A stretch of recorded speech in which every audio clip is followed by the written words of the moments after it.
Estamos cerrando la campaña 40 días con la palabra. Amén. Hay unas expectativas de la iglesia, del pastor encargado, el pastor Oscar, de la pastoral a la madurez.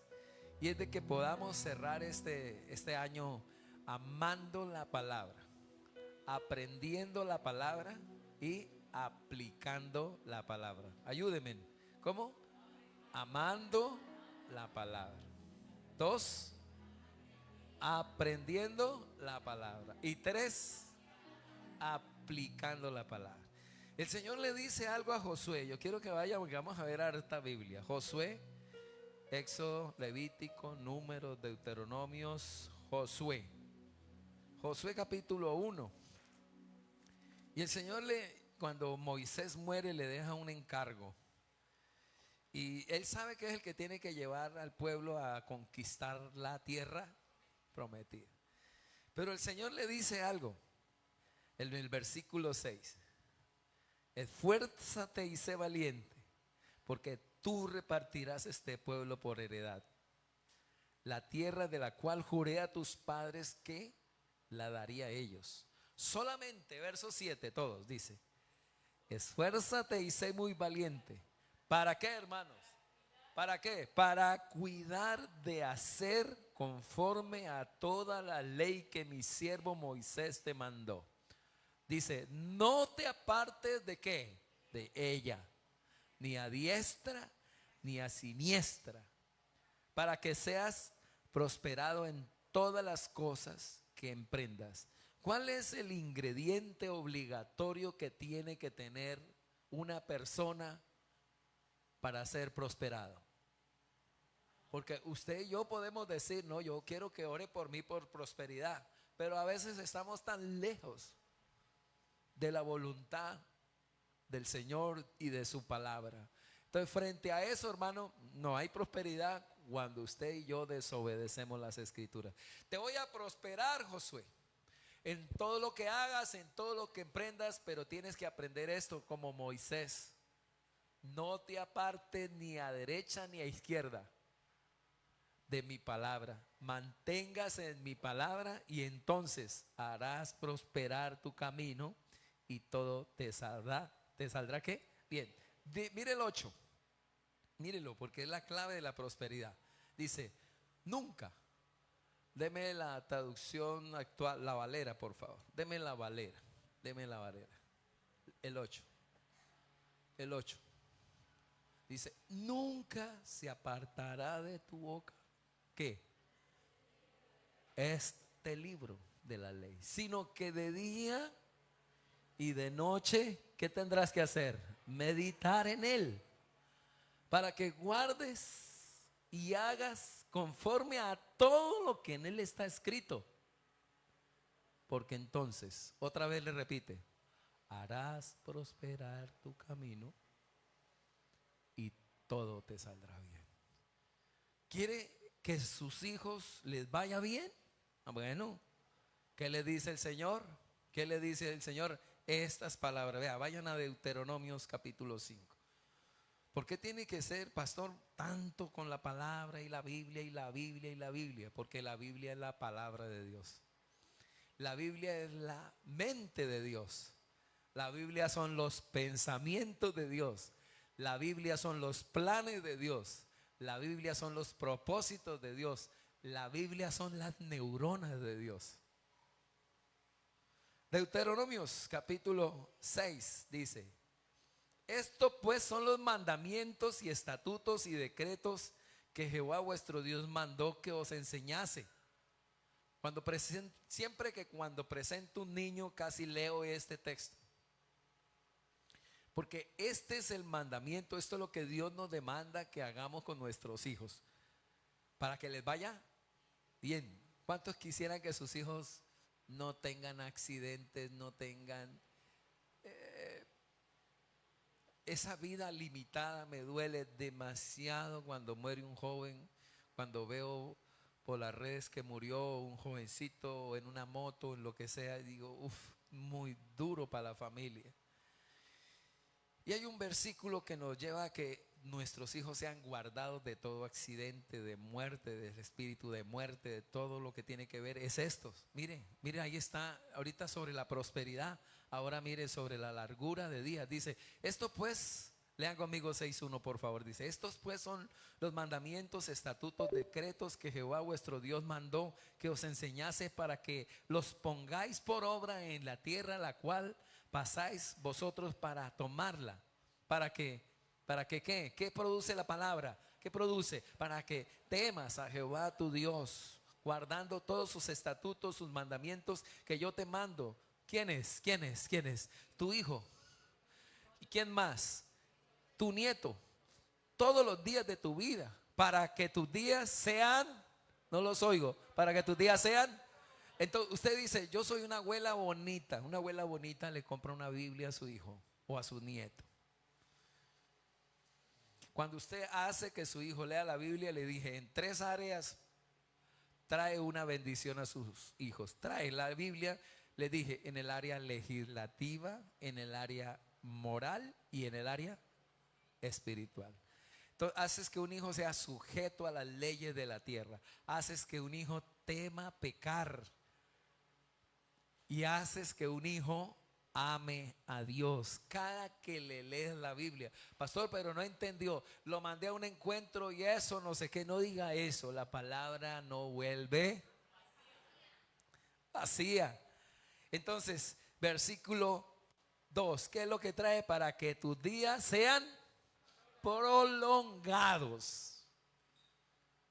Puede estar en un momento de dificultad su hijo, pero tiene la palabra en el corazón. Dios le va a guardar la vida a él y a los que estén al lado de él. 3, oye pues, oh Israel, y cuida de ponerlos por obra. Para que, a ver, ayúdeme, aparte de largura de días, ¿para que qué? Para que le vaya bien en la tierra, que fluye leche y miel. Dios, ¿qué más trae? Aparte de que le va a ir bien, multiplicación, dicen, y os multipliquéis como te he dicho, como te ha dicho Jehová, el Dios de tus padres. Verso 4, oye Israel, Jehová nuestro Dios, Jehová uno es. Y amarás a Jehová tu Dios de todo tu corazón y de toda tu alma y con todas tus fuerzas. Y estas palabras, otra vez el verso 6, léanlo conmigo a la voz de 3. 1, 2 y 3. Y estas palabras que yo te mando hoy estarán sobre ¿qué? Tu corazón. ¿Qué más? 7. Las repetirás ¿a quiénes? A tus hijos. ¿Cómo se las van a aprender ellos? Ellos ¿cómo se la aprende? Hablarás de ellas estando ¿en dónde? En tu casa. ¿Dónde más? En el camino. ¿Dónde más? Al acostarse. ¿Y cuándo más? Al levantarse. Tome un versículo ahí. En paz me acostaré y asimismo dormiré cuando se acueste.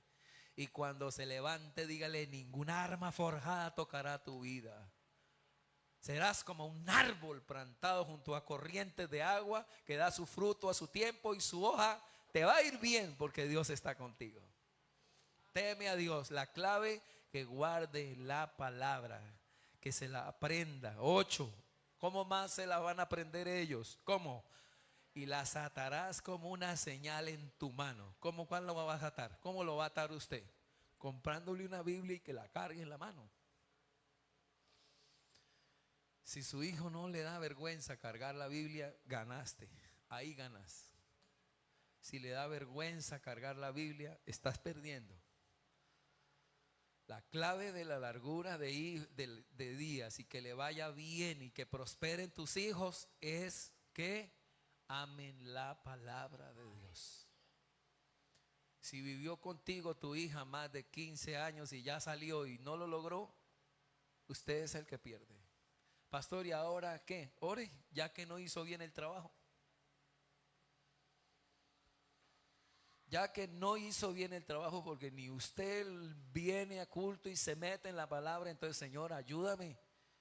Me equivoqué, erré, fallé, no fui un buen maestro, no fui un buen modelo.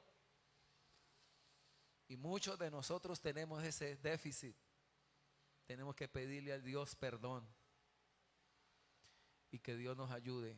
Porque la prosperidad, la largura de días no salen de un soplo. Salen porque les dejamos la palabra de Dios en el corazón.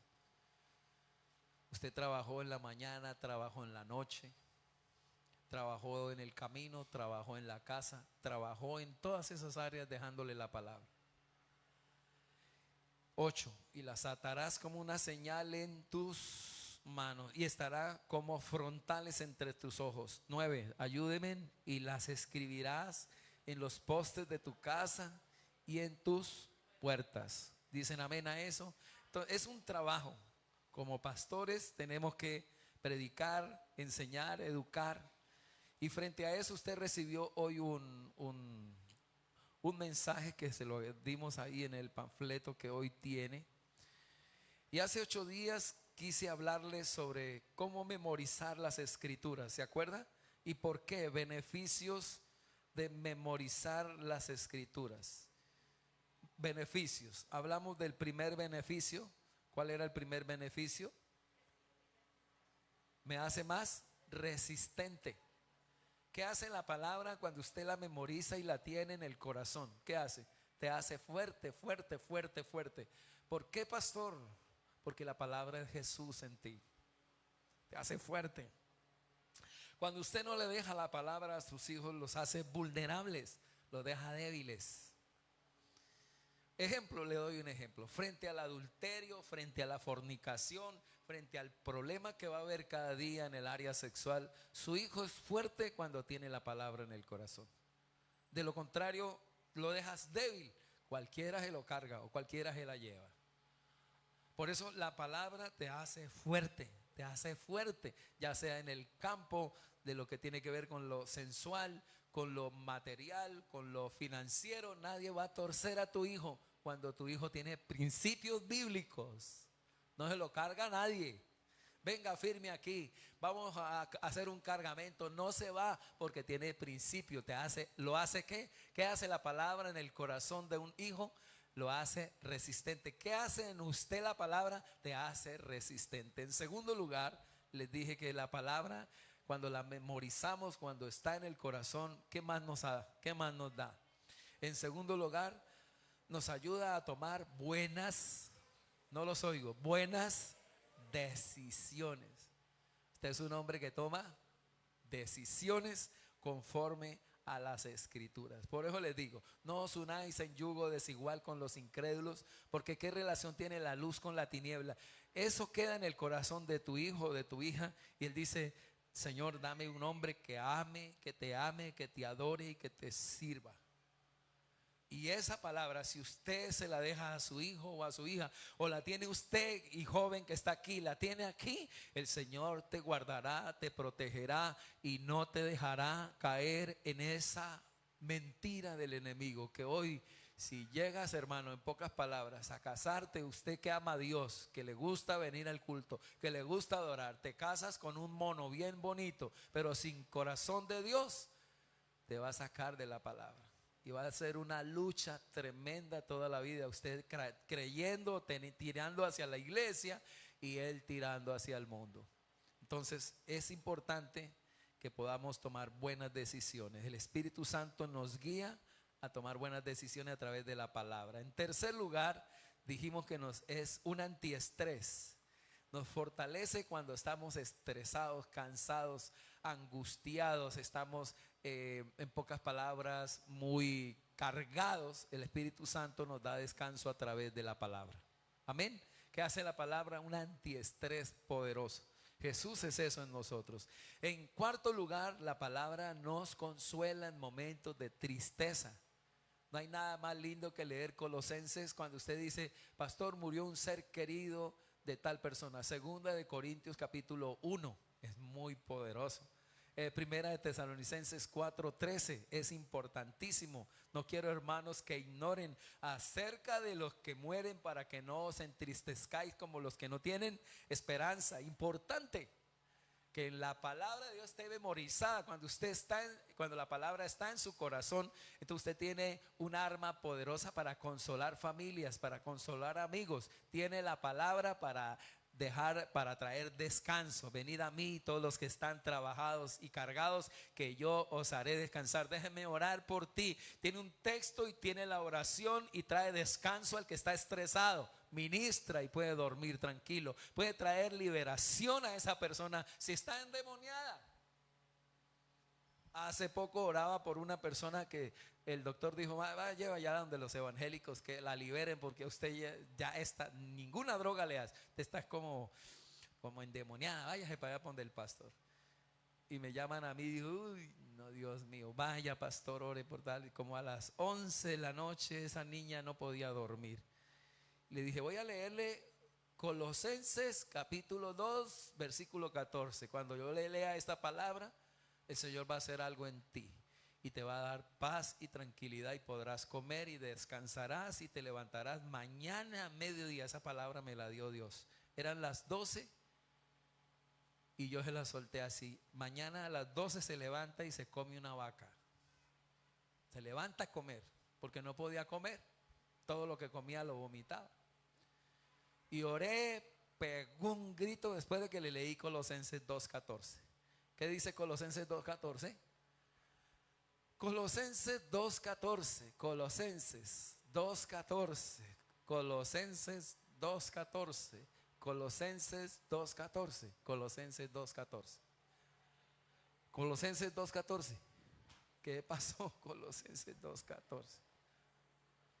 A ver, si lo tiene ahí, tráigalo. A ver, ¿quién lo tiene? Dice, cuando dice, y exhibió, ¿qué pasó? ¿Se trabó eso?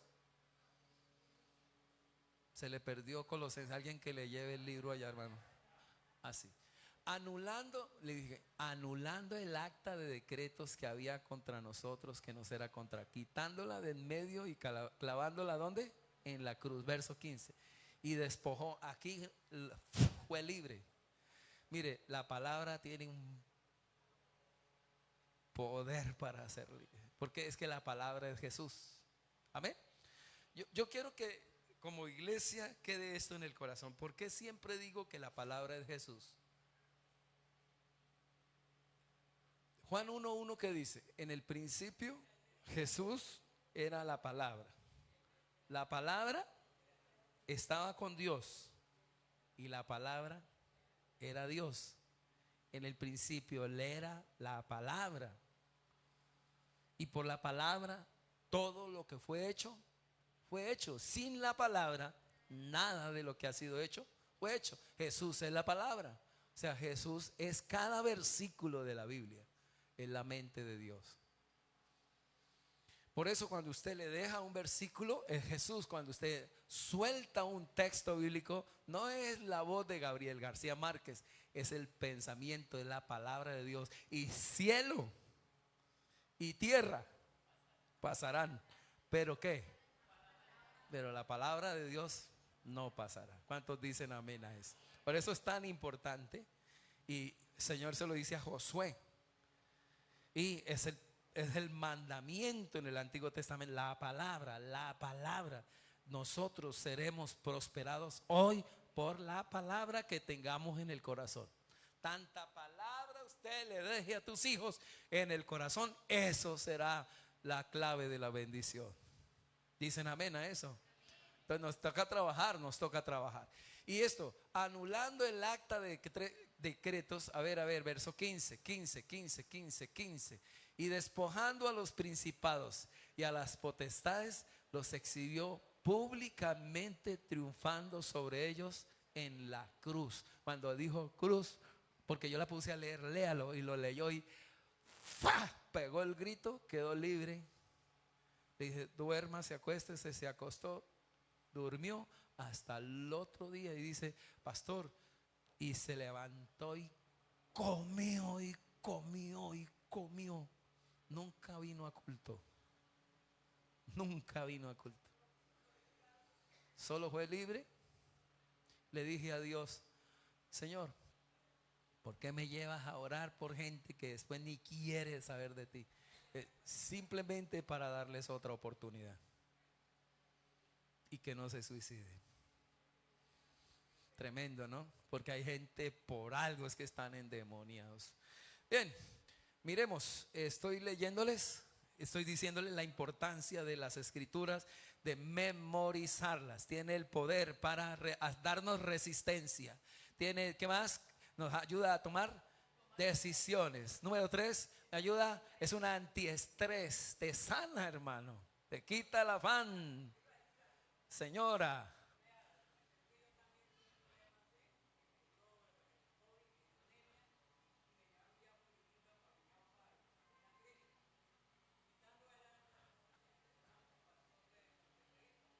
sí,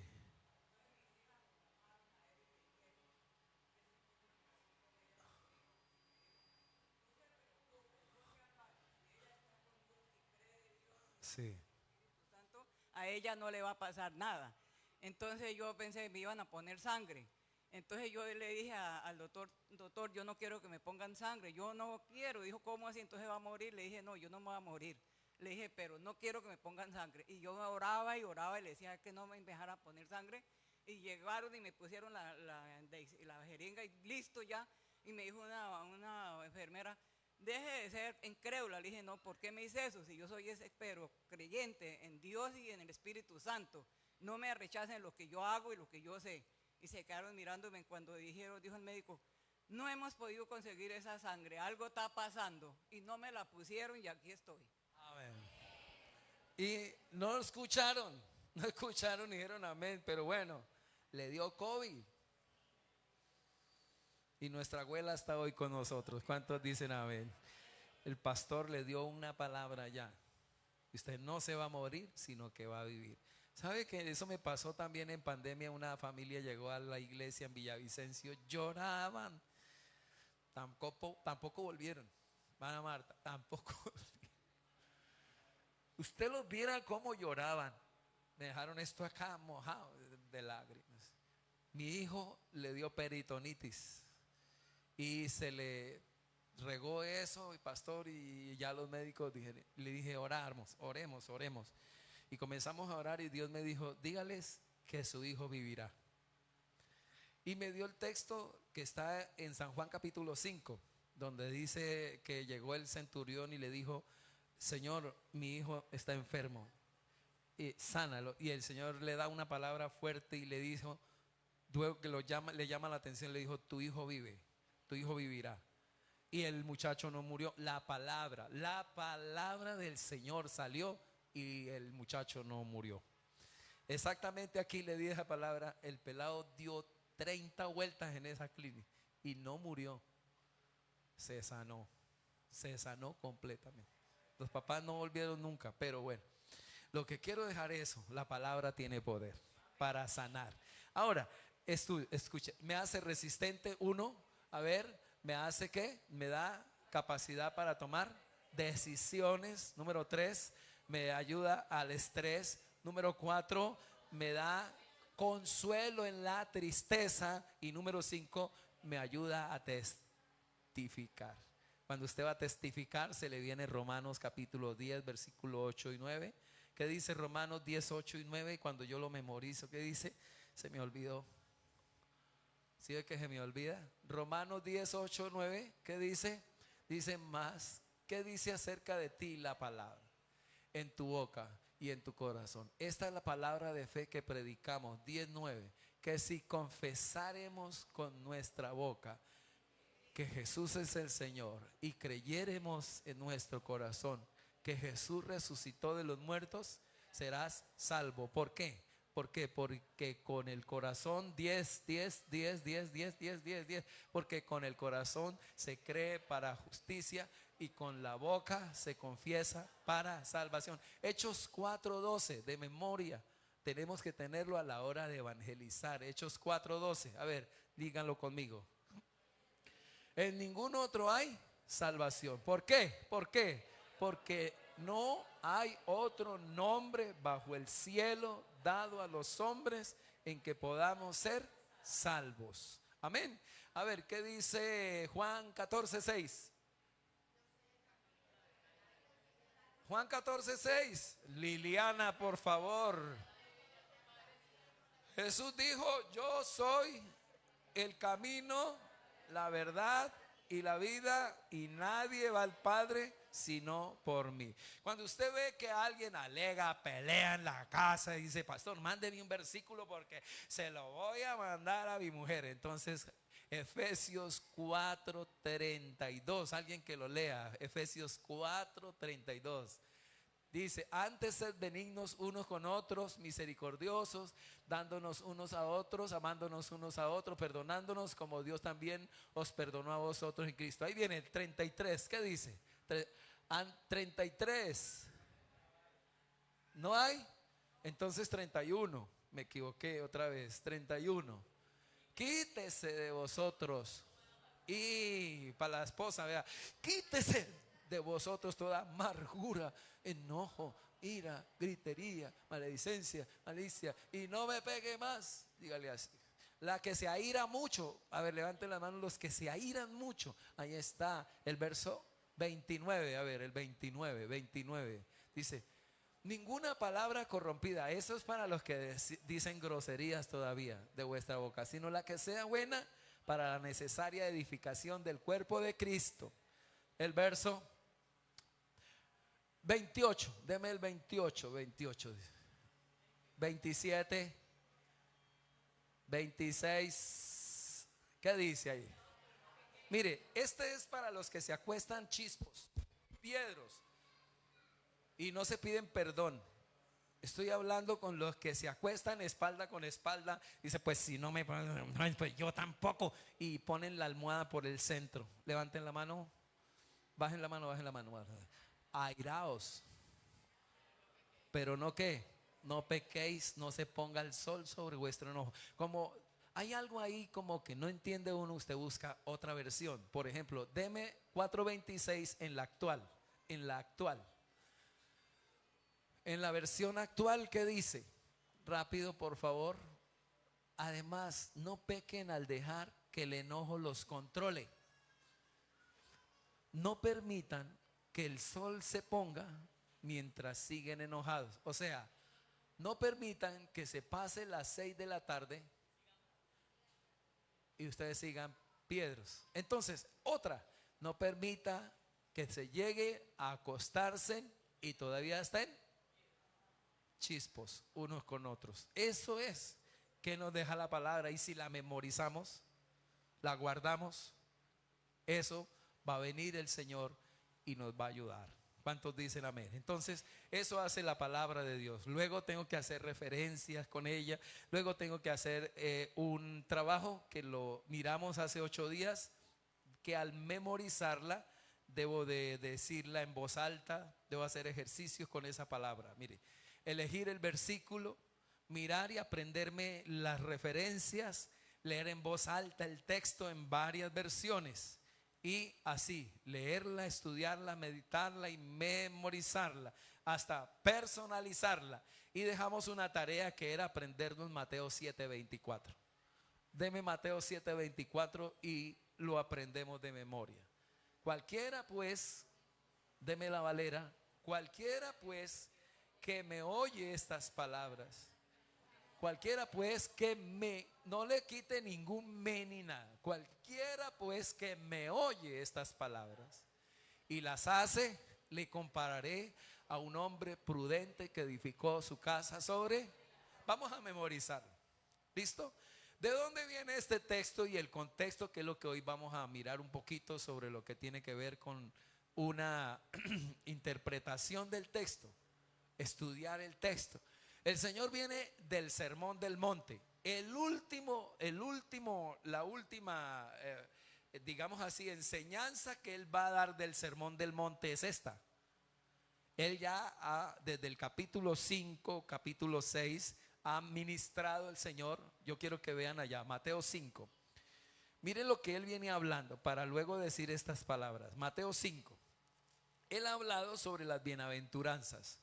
Él ha dicho sobre la sal de la tierra, sobre la luz del mundo, sobre el adulterio, sobre el divorcio, sobre los juramentos, sobre la ira, sobre los enemigos, sobre las ofrendas, sobre la oración, sobre el cuerpo, sobre las riquezas, sobre la ansiedad, sobre el ayuno, sobre el cielo, Todo lo ha hablado el Señor, va cerrando sobre la puerta estrecha, sobre la regla de oro, sobre los frutos para conocer a las personas, sobre el juzgar a los demás. Y luego les dice, para cerrar todo el sermón, que es una tremenda palabra, cierra diciendo, cualquiera pues que me oye estas palabras y las hace. ¿Por qué lo dice el Señor? Porque Él tiene unas premoniciones de que le van a hacer lo mismo que le hicieron a Ezequiel, que les gustaba escuchar los sermones de Ezequiel, pero que no los ponían en práctica.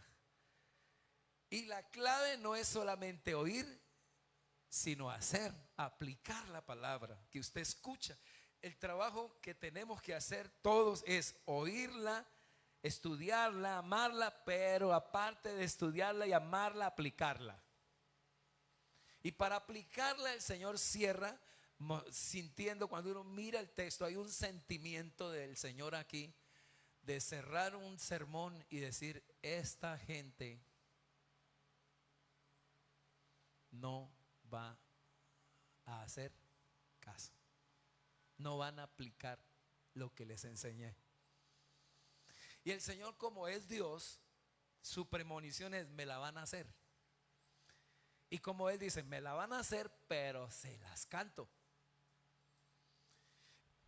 Cualquiera pues que me oye estas palabras y las hace, le compararé con un hombre prudente que edifica su casa sobre la roca. Versículo que sigue, 25. Dice, deme la Valera, descendió lluvia y vinieron ¿qué? Ríos y soplaron vientos y golpearon contra aquella casa porque estaba, dice, y no cayó porque estaba fundada sobre roca. Pero, hay un pero ahí, pero cualquiera, otra vez dice, cualquiera que me oye estas palabras y ¿qué? Y no las hace, lo compararé con un hombre que imprudente, insensato, que edifica su casa sobre la arena. Cuando vengan los ríos, las lluvias, los vientos y soplen contra esta casa, ¿qué dice la palabra? Dice, dieron con ímpetu contra aquella casa y cayó y fue grande su qué. ¿Cuál fue la última palabra que el Señor dio en el sermón del monte? ¿Cuál es la última? Ruina. Cerró un sermón con una palabra, ruina, ruina. Y ni oró y terminó el sermón y no oró. Uno dice, estaba como bravo, ¿cierto? Pero es que el Señor sabía que la gente oía y no iba a hacer caso. Y así cerró el Señor el sermón. Entonces, aprendámoslo. Frente a ese contexto posterior, anterior, ahora sí, aprendámoslo. A ver, todos, por favor. Cualquiera pues, verso 24, que me oye estas palabras y las hace, le compararé con un hombre prudente que edifica su casa sobre la que. Ahí, personalícelo ahora, poniendo su nombre en cualquiera. Lucía.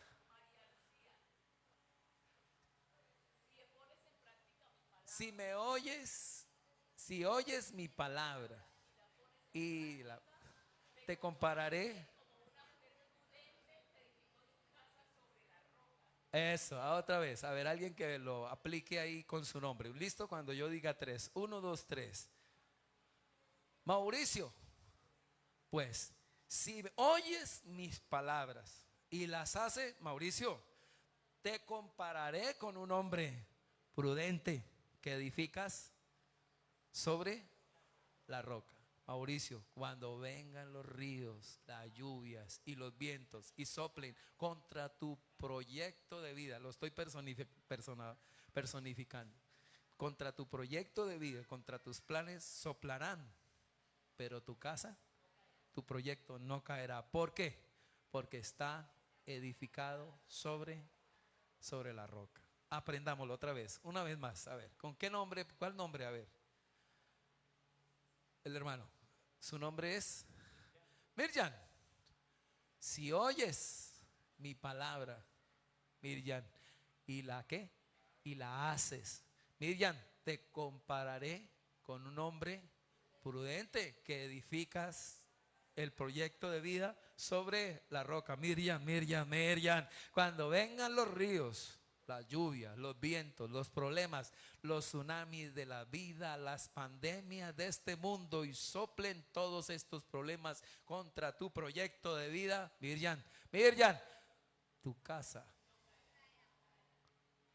no caerá. Dígaselo al que está a su lado. Dígaselo, dígaselo. Dígale al que está a su lado. Use el nombre, personifíquelo.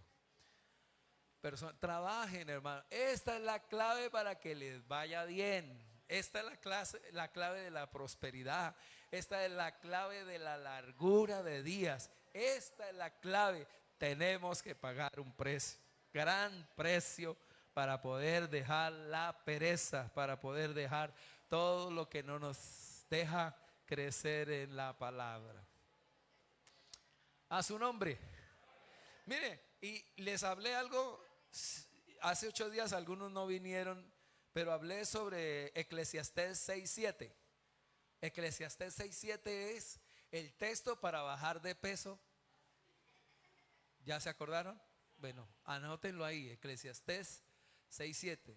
¿Qué dice el texto? Dice, todo el trabajo del hombre es para la boca. ¿Cuántos dicen amén? Todo el trabajo del hombre es para, vea. Y lo tremendo que es, y con todo eso, su deseo, deme otra versión para darle música a eso, deme otra versión. Toda la gente se pasa la vida trabajando para tener que comer. ¿Cuántos dicen amén? Qué tremendo eso, ¿no?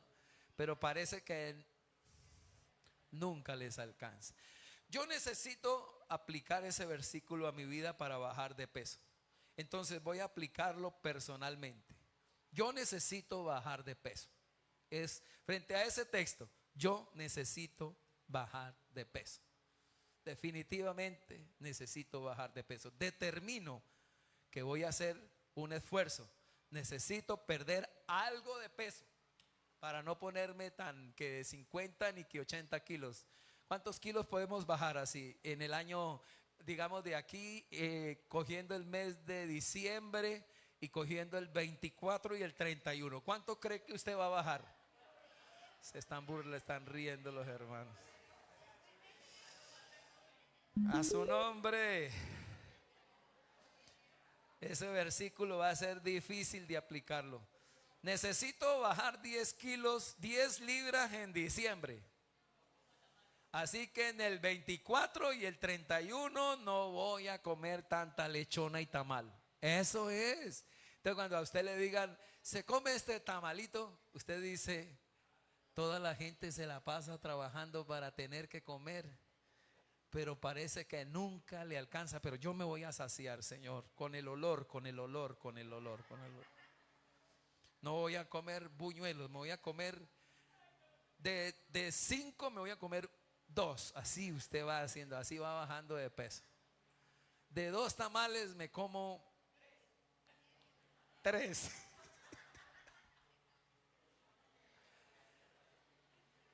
Pero con lo de Mateo 7:24, ¿qué podríamos decir? A partir de hoy voy a oír y la voy a poner en práctica. Yo quiero que mis proyectos de vida no se caigan. Los voy a edificar sobre la palabra de Dios. Y estoy seguro que cuando vengan los problemas, mi proyecto de vida no caerá. ¿Por qué? ¿Por qué? Porque está edificado sobre Cristo, sobre la palabra. Ahora, abran su contexto de hoy, vean. Abran su panfleto. Principios de interpretación de la Biblia. Necesitamos interpretar bien la Biblia, porque de lo contrario, si usted no la interpreta bien o permite que otro le enseñe sin interpretar bien las escrituras, una iglesia donde no interpretan bien las escrituras, usted va a tener enseñanzas erróneas. Un día escuché a un pastor, pasé por el frente, miren, esto fue personal, hermano, Y el pastor estaba diciendo, porque las mujeres que se pintan las uñas creen que Dios no las mira. Así, con esa autoridad. Porque no se las pintan con esmalte de color y creen que por pintársela con esmalte transparente Dios les va a pasar eso. Y yo decía, no lo estoy oyendo, no lo estoy oyendo, no lo estoy oyendo, Señor, ¿qué está diciendo este pastor? Y peleaba con la iglesia porque las mujeres se pintaban las uñas con esmalte transparente. Y era inapropiado el pelo corto o el vestido corto. Y era una locura en esa iglesia. Dios mío, ¿de dónde saca eso?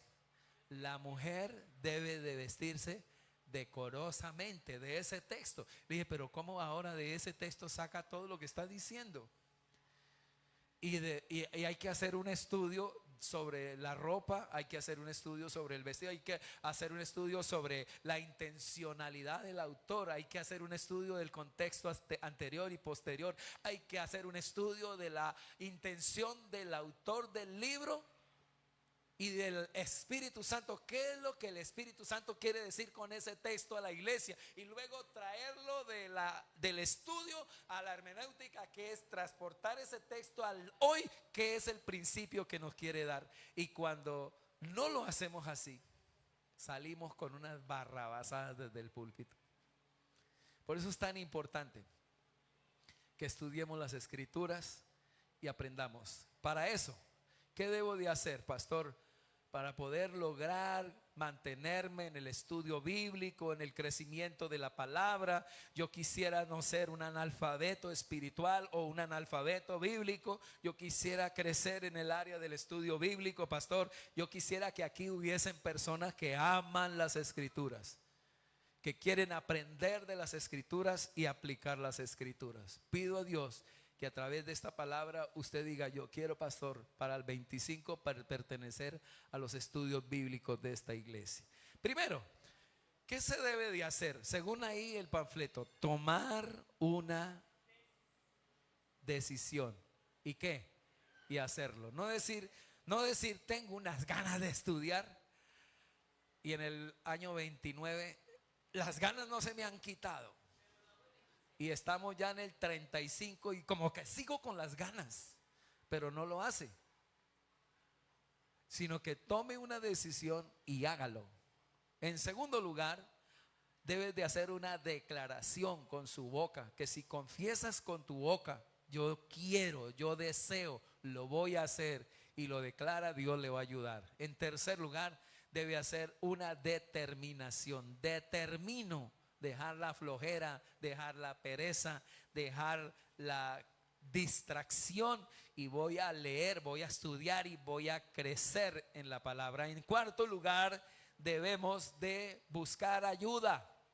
Un pastor, maestro, para eso estamos aquí. ¿Qué dice el libro de Efesios 4:11? Rápido, por favor, 4:11.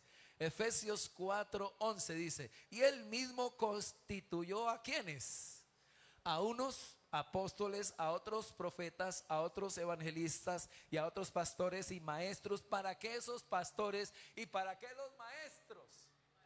Versículo 12. A fin de perfeccionar a los santos para la obra del ministerio, para la edificación del cuerpo de Cristo. Verso 13. ¿Hasta que qué?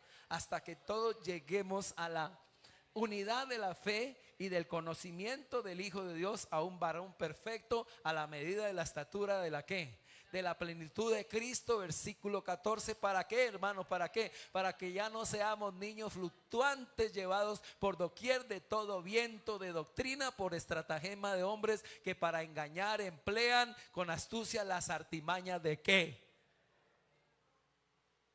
Entonces usted dice, yo quiero que me aclaren este asunto. Una de las cosas que yo le decía a Dios cuando era jovencito, y yo medio así con las cosas de Dios, decía, yo quiero saber si esto de la Virgen María es verdad.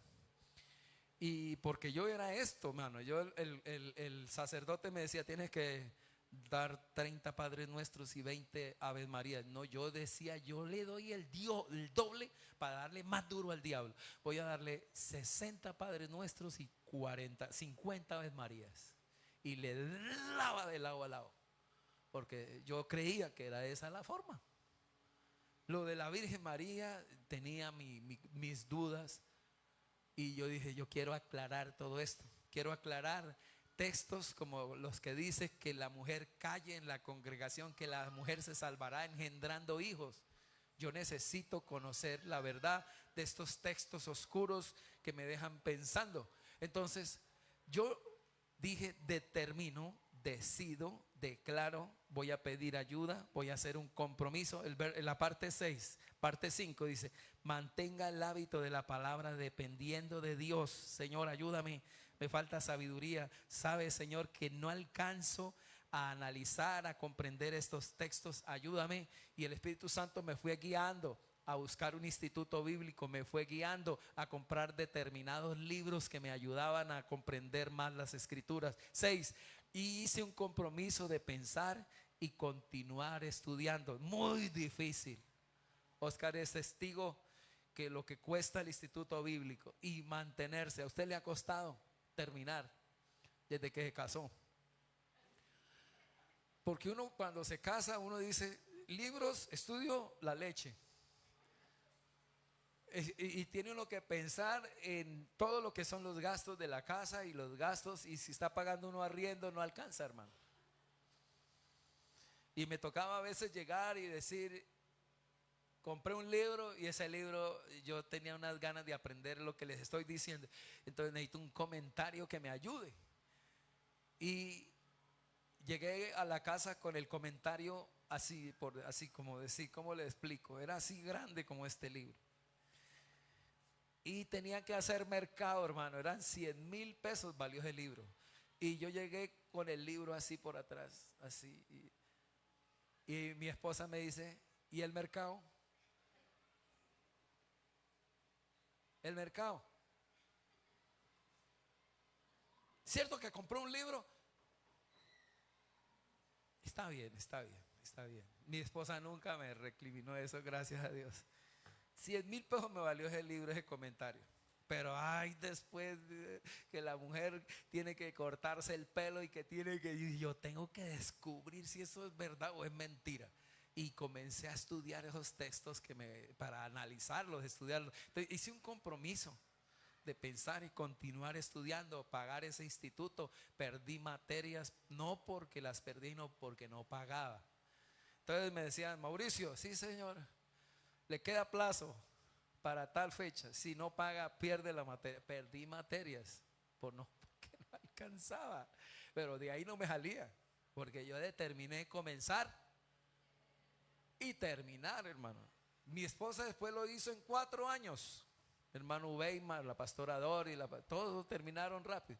Yo lo terminé en 15 años, lo que era de terminar en 4 años, y no paré y tampoco pagué. No pagué, por eso perdí muchas veces. Pero le llamo la atención a los que este año comenzaron a estudiar. Arrancaron en febrero y ¿cuántos inscribiste en febrero? Como 30 y pico con usted. ¿Cuántos? ¿Y cuántos terminaron? 14. Yo inscribí como 40, pero me fue bien. Me terminan como 32 virtuales. Hermanos que arrancaron, hicieron tareas. Lucía me falló varias tareas, pero tiene 6,1. No, Lucía tiene como calificación 8. Pero hubo unos que, hermano, me hicieron las 40 tareas. 40, todo el año estudiaron. Mire, hay una hermana en Villavicencio que tiene un salón de belleza. Esa mujer sufre de los ojitos. Yo no sé, me hizo las 40 tareas y falló una vez en todo el año a clase. Ahí siempre estudiando, ahí. Y la clave para poder lograr tener lo que dijimos, prosperidad, largura de días, La bendición del Señor está, la multiplicación del Señor está en que la palabra quede en nuestro corazón y la podamos aplicar. Amén. Le llamo la atención a todos los que van a inscribirse este año 25. Hermano, vamos a hacer las escuelas más bellas que yo he podido hacer en esta iglesia con la ayuda del Señor. Y yo le invito a que se inscriba desde ahora. Este jueves es el cierre, ¿no? Y las inscripciones las tenemos. Este jueves venga a clase. Este jueves va a haber algo especial aquí. Y vamos a inscribir desde ahora los estudiantes para el 2025. Así que venga, asista, inscríbase y entraremos a una escuela que se llama Caminando hacia la Libertad en Cristo. Es una materia, es una clase para todos, hermano. Así que le invito, se va a dar los jueves, pero usted necesita determinar, número 1, a ver, deme el 1, otra vez, decidir, número 2, declarar, número 3, determinar, ¿sí? Número 4, esa palabra de duplicar es buscar tutor, buscar ayuda, buscar un maestro. Número 5, va a mantener dependiendo de Dios. Y número 6, hacer un compromiso de pensar y de continuar. Principios básicos de la interpretación de la Biblia. Yo espero que este jueves venga, mi hermano. Amén. Va a ser difícil. Yo le puedo decir que a mí se me oxidaban los libros. No los leía, hermano. Yo tenía un camión y los metía en la gaveta porque un hermano me decía: Mauricio, leas este libro. Ahí se oxidaba. Le entraba el óxido al libro y no lo leía. Pero un día, número 1, decidí. Número 2, determiné. Número 2, declaré, determiné. Pedí ayuda, le pedí ayuda a Dios. Y por último dije: voy a mantenerme, que cuando arranque no termino. Terminé es que ni sé en qué me gradué, ni sé cómo es que llama eso. Sí, hice ¿cómo le llaman ustedes a eso? Cuando uno es profesional, ¿cómo llamas? Que ni le pongo cuidado a los títulos. ¿Cómo es? Licenciatura en teología. Cuando la terminé, dije: no puedo creerlo, lo terminé. Fue tremendo, lo terminé. Cuando terminé el instituto bíblico, me abrazó un pastor y me dijo: nunca pensé que usted fuera a llegar aquí. O sea, un milagro, hermano. Y yo creo que si Dios lo hizo conmigo, lo puede hacer con usted. Amén. Y yo determiné no quedarme de analfabeta bíblico, hermano. Principios básicos de la interpretación de la Biblia. Algo más, algo que le decía a Dios un día en los cultos. Le decía en los cultos, cuando yo estaba como laico en la iglesia, le decía: Señor, no me gusta cómo predica tal hermano, que el pastor permite predicar, eso se enreda hasta el pelo. Y comienza en Génesis, termina por allá en Apocalipsis, lee toda la Biblia. Es un enrevuelto. Le dije: Señor, por favor, forme aquí hombres que de verdad prediquen para traer invitados, Señor. Y un día llevé un invitado y un hermano se metió una enredada en ese púlpito y dije: yo no vuelvo a traer ni a invitados a esta iglesia. El pastor Jorge ponía ahí y oraba y le dije: Señor, ayúdame, Señor, que hayan aquí buenos. Y le dije, el Señor me habla en el Espíritu: ¿qué quieres? ¿Qué quieres? Oh, Señor, que hayan buenos predicadores. Y él dice: hágalo usted.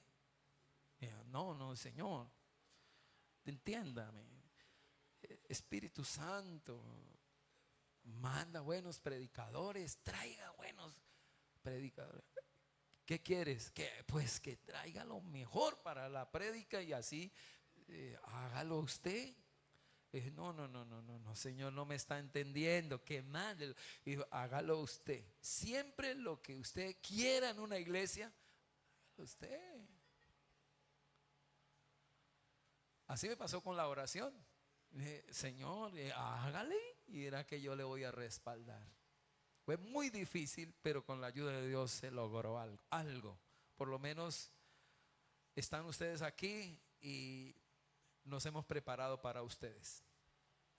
¿Cómo continuar entonces en esos principios básicos de la interpretación de la Biblia? Todo esto nos ha tocado estudiarlo. En primer lugar, uno de los principios es la fe y el Espíritu Santo. ¿La fe y quién? El Espíritu Santo. Entonces, son necesarios para una correcta interpretación. Cada vez que abrimos el texto, tenemos que ir a Dios y decirle: Señor, Señor, este libro es tu mente. Y cuando lo abrimos, aquí hay voces. Hay voces de los profetas que son exhortativas.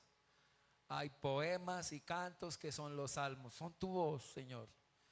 Hay un área sapiencial que son los proverbios. Su merced, cuando le da por hablar en proverbio, en poema exhortativo con los profetas, cuando le das por, Señor, narrativas, cuando determinas hablar, Señor, en relatos bíblicos, cuando hablas por los evangelios, cuando hablas por las cartas, Señor, del apóstol Pablo, cuando vienen esa voz epistolar, cuando viene esa voz apocalíptica, cuando viene esa voz narrativa, a mí me queda grande predicarlas. Ayúdame, Señor. Y entro a hacer dos cosas. Señor, creo que suya es esta palabra. Tengo la fe, tengo la certeza que es tu voz, pero no la entiendo. Enséñame a predicarlas. ¿Sabe, hermano? Tenemos que aprender a predicar un salmo, porque un salmo es un canto. ¿Cuál es el sentimiento de un canto? Igual que el de uno de la voz profética. No, el tono profético es uno y el tono del proverbio es otro. Y si yo predico con el mismo tono, por ejemplo ahorita el de Mateo 7:24, el Señor no está contento con el cierre. Y hay que ponerle el sentimiento que tiene el texto para que sea ¿qué? Para que sea fiel. De lo contrario, soy infiel con el simple hecho de no poner el sentimiento del texto. Es difícil predicar la Biblia, leerla. Por eso necesitamos la ayuda de ¿quién? El Espíritu Santo, y entrar con fe. Segundo, ahí están en lo segundo, yo necesito que la Biblia, comprender que la Biblia por sí sola es el mejor ¿qué? Comentario. Entonces, hacerle exégesis a un texto, exégesis, no se asusten, es el estudio profundo de un texto, es encontrar la verdad del texto. Yo necesito varias herramientas como el contexto anterior, el contexto posterior. Necesito conocer la estructura, necesito conocer el contexto político, social, económico, el religioso, el cultural. Necesito conocer, aparte de eso, la intención del autor del libro, la intención del Espíritu Santo, la intención del texto que está después de este texto y del otro, para poder entender. Entonces, en la Biblia está todo. Tengo que leer la Biblia, leer el capítulo anterior, el capítulo posterior. Tengo que saber que los salmos no tienen ese regalo que nos dan otros textos de la Biblia, pero la Biblia es por sí sola su propio intérprete. Entonces, lo que tengo es que leer referencias, tengo que leer contrastes, tengo que conocer el léxico, tengo que conocer el hebreo, tengo que conocer el griego, tengo que estudiar diccionarios, tengo que meterme allá para poder sacar la verdad. Vamos con el 3. Necesito leer el Antiguo Testamento. No se asusten, porque es lo que todos tenemos que hacer. Por eso, en primer lugar, tengo que ¿qué? Decidir. Número 2, determinar. Número 2, no, declarar. Número 3, necesito determinación. Voy a salir de aquí. Mi mamá no me enseñó sino la mata de sábila. Yo tengo que salir de ahí, de ese nivel. Mi papá me dejó subiendo a Monserrate y tirando allá una piedra de para atrás, o creyendo en que alguien se tenía que crucificar allá. ¿Qué le dejaron a usted que tiene que desarraigar? que tiene que desaprender, qué maña espiritual nos dejaron y que a veces se la estamos pasando a nuestros hijos. Cómo salir de la verdad o la mentira que tiene que ver con la Virgen. Cómo tener tacto al hablar de textos bíblicos con personas religiosas sin destruirles, sin dañarles. Lo que hoy necesita nuestra familia y nuestra gente en el 24 de diciembre es un buen buñuelo y una palabra con amor. ¿Cuántos dicen amén a eso? Si nuestra gente no se convierte, es por culpa de nosotros. 3. Necesito leer el Antiguo Testamento con el Nuevo Testamento en mente y leer. Eso lo voy a explicar ahorita. Necesito leer el Nuevo Testamento con el Antiguo Testamento en mente. Necesito leer el Antiguo Testamento con el Nuevo Testamento en mente. Entonces necesito leer ambos textos, ambos testamentos. Cuando estoy leyendo el Nuevo Testamento, necesito el Antiguo. Cuando estoy leyendo el Antiguo Testamento, necesito el Nuevo. 4. Necesito interpretar siempre pasajes oscuros a la luz de los pasajes claros. Entonces, si hay 10 pasajes claros sobre el adulterio y hay uno oscuro, el que está oscuro no me va a dañar o no me va a dañar el principio por un texto. Debe haber algo que debo de consultar o debo de investigar. Entonces es peligroso que alguien, por ejemplo, que esté diciendo: pastor, la Biblia dice que la mujer samaritana tenía 5 maridos, o sea que uno por lo menos puede tener 3.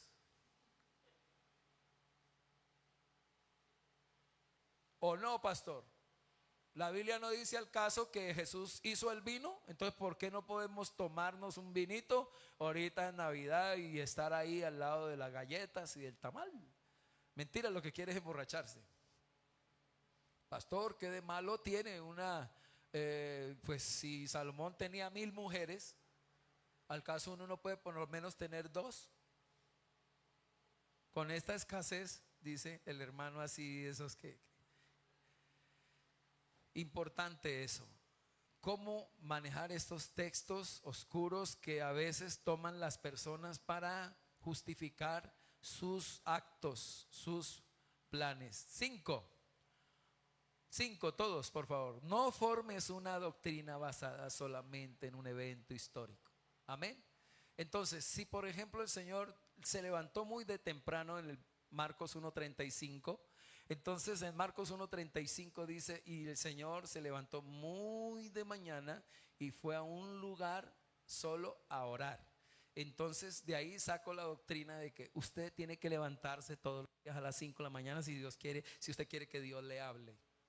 Entonces yo puedo tomar un texto, un versículo y de ahí sacar una doctrina. Número 6. Nunca interpretes la escritura sobre la base de tus propias experiencias personales. En lugar de esto, interprete tus experiencias personales sobre la base de las escrituras. Entonces, aquí se viene que muchas hermanas o muchos hermanos dicen: tuve un sueño, pastor. Y en el sueño pues entonces estaba que y comienzan a mostrar cosas y uno dice: ¿será que la hermana se comió unos frijoles o se acostó tarde o tuvo una pesadilla? Una hermana una vez hablando un montón de cosas y era que era terrible, y lo que tenía era que el colchón se le había salido un resorte y la había amenazado toda la noche, y ella tuvo guerra espiritual toda la noche contra el diablo, y era el resorte de la cama. Entonces, a veces de cosas así, hermano, la gente saca que, por ejemplo, ¿a cuántos han hecho correr por allá? Mi papá me decía, y me tocó hacer 10 carreras. Mi papá tenía un taxi. 10 carreras al río no sé qué. ¿Por qué? Porque es que en una piedra salió la cara de Jesús. Le dije: papá, ¿y eso sí es verdad? Me dijo: no, yo me averigüé el chisme. Y me dijo: ¿pero cuál es? Pues que un señor una tarde fue por allá a paseo, y él esculpió la cara de Jesús. Entonces con el tiempo pues se miraba así borrosita. Y cuando menos pensó, alguien se dio cuenta y eso armó una pelotera y todo el mundo quería agarrar para allá, para ir, porque el Señor se había aparecido allá en esa piedra. ¿Eh? Y entonces muchos son así engañados por una u otra cosa, por personas que dicen cosas, y a veces lo más tremendo es que le creen más a las supersticiones que a la propia palabra de Dios. Pastor, ¿y cómo podemos lograr salir de eso? Hermano, usted tiene que tomar una decisión. Usted tiene que hacer una declaración. Usted necesita hacer una determinación. Usted necesita pedir ayuda. Usted necesita depender de Dios y de su palabra y declarar que usted va a continuar creciendo y estudiando la palabra hasta salir del engaño. ¿Cuántos dicen amén a eso? Entonces, frente a esto, quiero que vayan a un pasaje para poner en práctica esto. En Juan capítulo 4, ya voy a terminar, me quedan 3 horas. San Juan. ¿Cuántos vinieron a aprender la palabra? Bien, ¿están contentos? Bien, vamos a cerrar un noviembre, una campaña con poder. Juan 4, versículo 16. San Juan 4, 16, Valera. Todos vamos ahí. Vamos a mirar lo que tiene que ver una oración en el Espíritu. Muchas veces nosotros llegamos a la iglesia y venimos, estamos en la alabanza, escuchamos orar, cantar, predicar, pero no logramos tocar al Señor. Entonces nos vamos de que estuve en culto, estuve allí y pareciera como los que también van por allá a no me acuerdo qué ciudades que van, y van a una fuente, echan una moneda y hacen una petición y regresan y dicen estuvimos haciendo algo espiritual, pero en realidad no hay ni un cambio en sus vidas. A veces somos como los fariseos, somos solamente personas que oímos o decimos pero no hacemos. Como dijo alguien, hablamos bonito pero no vivimos bonito. Frente a esto necesitamos entonces saber, pastor, yo quiero que me enseñe cómo de verdad es que se debe de adorar, cómo tener una adoración verdadera. Entonces, cuando miramos el texto de la mujer samaritana que el Señor se encuentra cuando va a Samaria y que es necesario pasar por Samaria, el Señor cruza el umbral, cruza la barrera, cruza digamos así, las dificultades que habían en aquel tiempo para llegar a Samaria. Era difícil porque había un contexto racista, un contexto cultural, social, político tremendo frente a este pueblo de Samaria, porque los samaritanos se habían mezclado con los los judíos en el año 722. Mire cómo voy al Antiguo Testamento para leer este texto. Voy al Antiguo Testamento y encuentro que en el Antiguo Testamento, en el año 750, con el profeta Isaías, él profetiza de que si no cambian, si siguen en su paganismo, van a ser cautivados, van a ir a un cautiverio, van a ser destruidos. Y frente a eso este pueblo no hizo caso, Israel no hizo caso. Eran 12 tribus y en el año 722 desaparecen completamente porque el imperio asirio los borra. A ellos les tocó salir de sus tierras. Israel le tocó salir de sus tierras desde el año 722 antes de Cristo. Vienen a tener un pedacito en 1949, un pedacito que ahorita, por eso es que hay guerra por ese pedazo que ellos tienen. Entonces, ¿qué hicieron los judíos de aquel tiempo que salieron a otros lugares? ¿Qué pasó? Y los que se quedaron, ¿qué pasó? Las asirias y los asirios les gustaron los judíos les gustaron las asirias y los asirios. Cuando ellos se mezclaron, se juntaron, se enamoraron, se apasionaron y tuvieron hijos, de ahí salieron los samaritanos. Entonces, cuando la mujer samaritana dice, nosotros, nuestros padres, vamos a mirar hasta allá. Jesús le dijo, ve y llama a tu marido y ven acá. Respondiendo la mujer y dijo, no tengo marido. Jesús le dijo, bien has dicho, no tienes marido porque 5 maridos tienes y el que tiene aún no es tu qué, no es tu marido. Si estoy ahí, 5 maridos has tenido, el que ahora tienes no es tu marido. Esto has dicho con verdad. Cuando la mujer hace esto, siente así el cimbronazo, llega a una percepción de Jesús, no lo ve como Dios todavía. Ella lo viene a ver como Dios en el versículo 26. Pero en el versículo 19 dijo la mujer, me parece que tú eres un qué, un profeta. Versículo 20, versículo 20. Todo esto tiene un Antiguo Testamento. Amén. Cuando yo leo Juan 4, en mi mente está el Antiguo Testamento. En mi mente está el contexto anterior.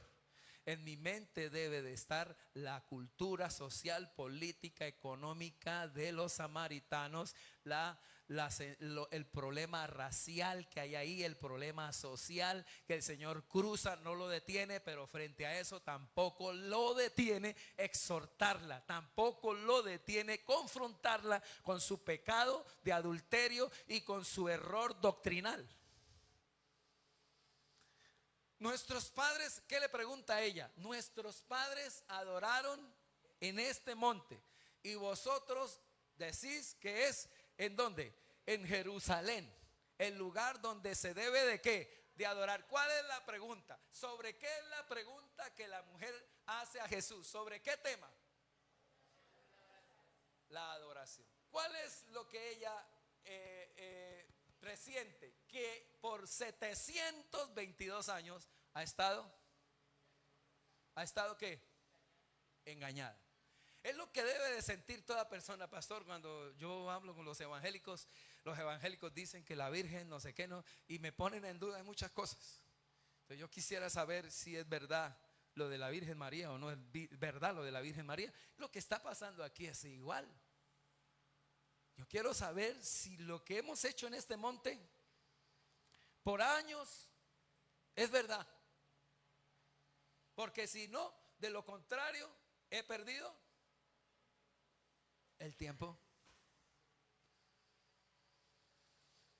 Aquí viene la respuesta del Señor. Jesús le dijo, mujer, a ver, todos de memoria, mujer, créeme, la hora viene cuando ni en este monte Jerezín, ni en Jerusalén donde está el templo, se adorará al Padre. ¿Qué le está diciendo? Llegará el tiempo que ningún lugar de la tierra es el lugar donde se adora. No, no va a ser sitio, no va a ser lugares, no va a ser, decirlo así, mecanismos o físicos, no va a ser así. No. Versículo 22. Vosotros, aquí es fuerte, el 22 es el texto más fuerte que hay en la Biblia para mí en este caso. 4:22, ayúdeme. Vosotros adoráis lo que no sabéis. ¿Qué tal si usted le dice a alguien, usted lo que tiene que ver con el asunto de la Virgen es puro mentira? Y que la persona tenga de verdad una fe completa en la Virgen. ¿En qué se mete uno? Le pregunto, ¿en qué se mete usted si responde así? El Señor confronta, por eso le digo, el Señor corrige, el Señor confronta el pecado, pero corrige el error doctrinal. Usted da el buñuelo, pero con amor va a corregir. No sé si alguien, no, yo no quiero tocar ese avispero. ¿Qué tal si el Señor no toca el avispero? Pues se queda Samaria sin salvación. Estoy diciendo que necesitamos tocar asuntos doctrinales con nuestra familia para corregirlos y salvarlos del error. Vosotros adoráis lo que no sabéis. Nosotros adoramos lo que ¿qué? Lo que sabemos, porque la salvación viene ¿de quiénes? De los judíos. Versículo 23 de memoria, todos, de memoria, a ver, todos, vamos a aprenderlo. Más la hora viene y la hora es cuando los verdaderos adoradores adorarán al Padre en espíritu y en verdad. ¿Por qué? Porque también el Padre tales adoradores busca que le adoren. Versículo 24. Dios es ¿qué? Espíritu. Otra vez, ¿Dios qué es? ¿Y cómo es la adoración? Y los que le adoran en espíritu y en verdad, es necesario que le adoren. ¿Cómo es una verdadera adoración? En espíritu y en verdad. A su nombre. ¿Ve cómo aprendimos? La adoración verdadera es en espíritu y es en verdad. Quiero que cerremos aquí con algo que les voy a concluir. Necesitamos mirar aquí cómo adorar en espíritu y verdad. Para poderlo hacer, necesitamos ver primero algo aquí. En primer lugar, yo necesito saber qué no es la oración en el espíritu. Y en segundo, necesito saber qué es la oración en el espíritu. Entonces, lo negativo y lo positivo. Porque yo necesito, pastor, como la mujer samaritana, yo necesito que me diga si estoy bien o estoy mal en adoración. Y el Señor le dice, estás mal. Pero la hora viene y la hora es que ni es aquí ni es allá, sino acá, en espíritu y en verdad. Y esos adoradores, el Padre los está. No los oigo. Por eso usted debe de entrar a un culto como estos y salir y decir, de verdad adoré en espíritu y verdad. Pero entonces, ¿qué es adorar en espíritu y verdad? Primero, ¿qué no es? ¿Qué no es orar en el espíritu? La oración no debe ser determinada por un lugar. ¿Cuántos dicen amén a eso? Por un lugar, por un templo, por un edificio, por unas murallas. Es que tengo que ir a Israel para ir a la muralla allá para poder orar. No, no es por lugares sagrados ni catedrales. A veces esos lugares están más llenos de paganismo y de costumbres como los samaritanos. Entonces no es, me voy para el templo a orar. No, usted puede orar y adorar en el espíritu. Ya les digo dónde. No es en el tiempo determinado. Es que la oración tiene que ser con el TCD a las 5:30 de la mañana. Es la hora, es en el momento, en tal fecha, es en el tal calendario. Es que tiene que ser el domingo. No, no es en la mañana solamente en el silencio. No es eso. Esa no es la oración en el espíritu. La oración en el espíritu no es orar de tal manera con letanías, con rezos, con camándulas, con repeticiones vanas, porque en eso nos ganan muchos. Nos ganan muchos. No es con lloros, no es con alaridos, no es con súplicas frenéticas, no es con peticiones determinadas, no es con una lista de peticiones o de rodillas con las manos arriba o con la cabeza puesta en el piso. No son posiciones, no son mecanismos. Eso no es orar en el espíritu. ¿Qué sí es orar en el espíritu? Número 1, si lo quieren anotar, ¿qué es orar en el espíritu? Una oración en el Espíritu es dirigida por el Espíritu Santo. Es enseñada por el Espíritu Santo. Es direccionada por el Espíritu Santo. Es a dónde nos lleva el Espíritu Santo. Entonces, frente a esto, en primer lugar, una oración en el Espíritu, ¿qué contiene? Contiene conciencia de la presencia de Dios. Conciencia de la presencia de Dios, que es omnipotente, omnipresente, omnisciente, eterno. Nuestro Dios es glorioso, maravilloso, increíble, asombroso, admirado. En Él podemos hacer peticiones en cualquier lugar, en cualquier país, en cualquier sitio, siempre sabiendo quién es el Señor. Así que cuando usted entra a orar, puede orar en el carro, puede orar en la casa, puede orar en la finca, puede orar en el baño, puede orar en la casa, pero sabiendo que tiene un Dios omnipotente. ¿Qué tiene la oración en el Espíritu? Conciencia de lo que es Dios. Dije conciencia de lo que es Dios. ¿Cuánto dan gloria a Dios por eso? Conciencia de su presencia. Yo sé que en este momento Él está aquí, porque Él es todopoderoso. Entonces, cuando yo sé que Él está aquí, no me siento así. Mire, hermano, cuando yo soy consciente de que Dios está, no me siento así. No me visto de cualquier manera. No me acuesto para hoy. No, sé que está ahí. Reverencia y respeto. Una oración en el Espíritu tiene reverencia y tiene respeto por su presencia. 2. Siempre la oración en el Espíritu glorifica a Jesús. Siempre. Culto donde no se adora a Jesús es falso. Donde Jesús es glorificado, esa es la oración y ese es el plan del Espíritu Santo. Jesús debe ser el centro porque el Espíritu Santo siempre lo glorifica. ¿Cuántos dicen amén? 3. La oración en el Espíritu siempre es con plena seguridad y confianza en el Señor. Así que siempre tenemos una expectativa, una certeza de lo que esperamos. Siempre que entres a orar en el Espíritu, usted va a saber que tiene un Dios todopoderoso que puede sanarlo, liberarlo y restaurarlo y bendecirlo, porque Él es todopoderoso. Nunca entre a una oración en el Espíritu, no es con dudas. Una oración en el Espíritu es sabiendo que usted tiene un Dios todopoderoso y que algo va a pasar cuando usted ora. Por eso, hermanos, no puede faltar ese ingrediente. En cuarto lugar, una oración en el Espíritu siempre va dirigida al Padre. Jesús dijo: cuando oréis, oréis así: Padre nuestro.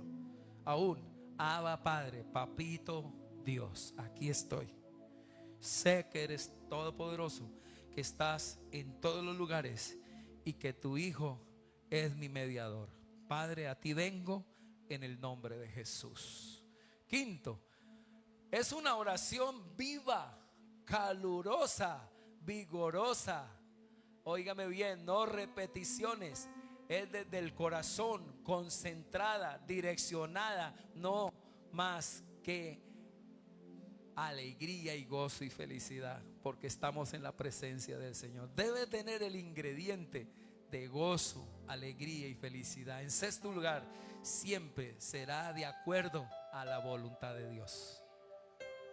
Señor, yo quiero esto, pero que se haga tu voluntad. Y en séptimo lugar, quiero dejarlo aquí claro: cuando usted tiene esto, conciencia de la presencia de Dios, cuando usted en sus oraciones glorifica a Cristo, cuando usted en su adoración viene con confianza, seguridad y expectativa, cuando usted viene sabiendo que tiene un Padre que lo ama, que lo adora, que es papito, que es un Padre poderoso, cuando su oración es viva, calurosa, vigorosa, cuando usted siempre está de acuerdo a Dios, usted puede orar en cualquier.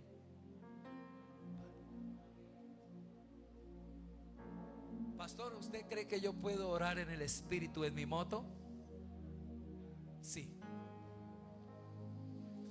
¿Puedo orar en el Espíritu en mi casa? Sí. ¿Puedo orar en el Espíritu en mi trabajo? ¿Quién me dice si sí o no? Pregunto, ¿será que podremos orar en el Espíritu en un centro comercial? Sí. En todos esos lugares, en todo tiempo, con tu conducta, con tu oración, sentado, solo, en público, en medio de un ambiente urgente, en medio de ambientes difíciles, no importa donde estés, con quien estés, tus peticiones específicas, orando por todos tus amigos políticos, en cualquier parte, usted puede orar en el Espíritu. Quiero que se ponga de pie. Llegará la hora, mujer, que no es aquí en Jerusalén ni en Jerezín, sino que es en todo lugar. Puedes orar sin cesar, pero siempre en el Espíritu, orando fortalecido en el Señor, con toda la armadura de Dios, y orando siempre en el Espíritu. Hermanos, la oración en el Espíritu es más que una oración religiosa.